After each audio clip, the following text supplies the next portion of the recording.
we are. We're outside. We got our 5-gallon bucket. I'm going to prep to put some pink oyster mushrooms in, and possibly some golden oyster mushrooms as well.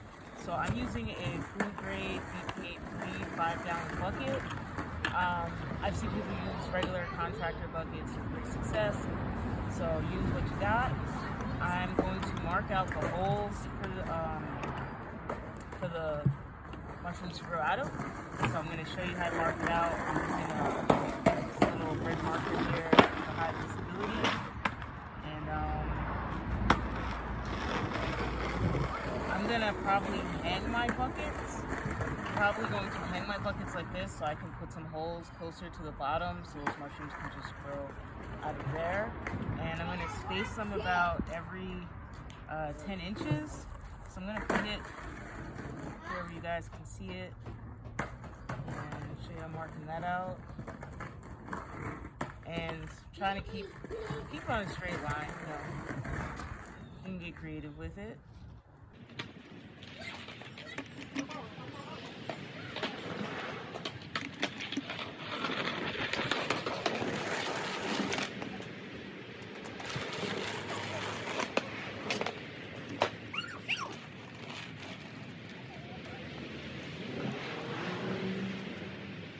Alright, so my bucket's marked out. I have a 3/4 inch drill bit that's going to be used to bore these holes. You can go as small as like a 1/2 inch or maybe a 1/4 inch. This is what I'm working with it.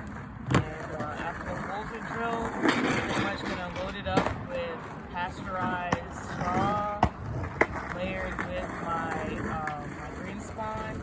And after it's all layered, it's packed up real good, I'm going to put the lid back on it. I'm going to put it in a black trash bag, and I'm going to put it back in my incubating closet so the mycelium can grow, fully colonize, and then I'll introduce it to fruiting conditions so it can burst with some oyster mushrooms.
so we're back in the lab. This is part 2 of the oyster mushroom grow.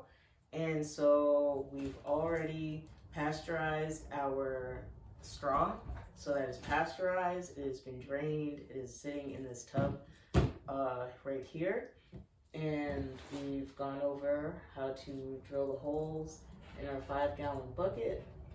And the bucket was later cleaned out with a little bleach and water just to make sure it's nice and clean and ready to go and give the mycelium a good chance of growth. I have a 3-pound grain bag here. This is oat spawn, and it's fully colonized, solid, turning pink with pink oyster mycelium. So I've already broken that up and have that ready. I have some scissors. I have my alcohol, and I'm wearing a mask and gloves. It's just my standard procedure in the lab. So yeah, I'm just going to show you how I'm going to lay this tub. I'm just going to basically layer I'm basically going to layer the substrate, which is normally what I use as mulch in my garden. I've just pasteurized it, as you saw previously, to use in this project here. So I'm just going to layer the straw substrate with grain spawn, and yeah, and just layer it up to the top. I'll probably put a little more substrate at the top. As you can see, that there looks like about 5 or 6 inches of just solid white plastic between my top holes and the top rim. So there's not going to be any mushrooms. We're not planning on any mushrooms growing out of here. So we'll just put a good layer of straw there to insulate it, protect the mycelium under, and help keep it hydrated as well, because that is what this straw is going to do. It's going to help provide moisture for the mycelium to grow throughout the duration of this project. So we're going to get started. I'm going to get my mask on, get busy.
So if you inoculated your grain spawn with an agar plate, feel free to take the agar out. And as I'm layering it, I'm pushing the straw against the edges of the bucket, and I'm kind of planting the colonized grain spawn in the middle, like more towards the center of the bucket, so that these little grains don't fall out of the holes on the sides of the bucket.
oyster mushroom, and I'm going to let this colonize and continue to incubate in a cool, dark area, somewhere with possibly ambient light, but nowhere with direct sunlight, a closet, a garage, a basement, shed, somewhere outside under a tree and some tall grass even. So I'm going to leave this in part of my house that's nice and cool. Somewhere that's around 65 to 70 degrees, maybe 64 to 70 degrees. And I'm keeping it in this bag so that I'm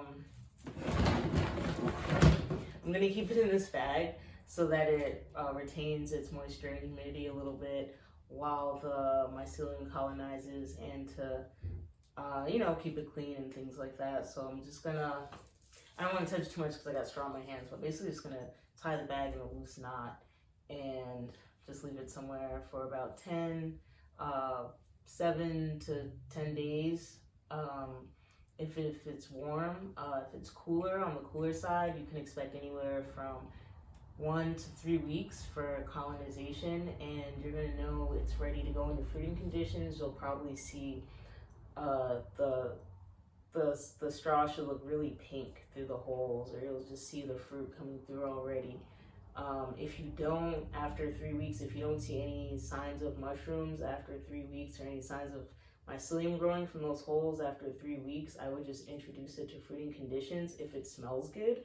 So if it still smells mushroomy and good as your grain bag did when you started, that's the smell you're looking for, then I would just introduce it to fruiting conditions, which is some taking it out of the bag, fresh air, some sunlight, and a drop in the temperature, a few degrees drop, like around 5-degree drop in the temperature, and yeah, hopefully you'll get some fruit.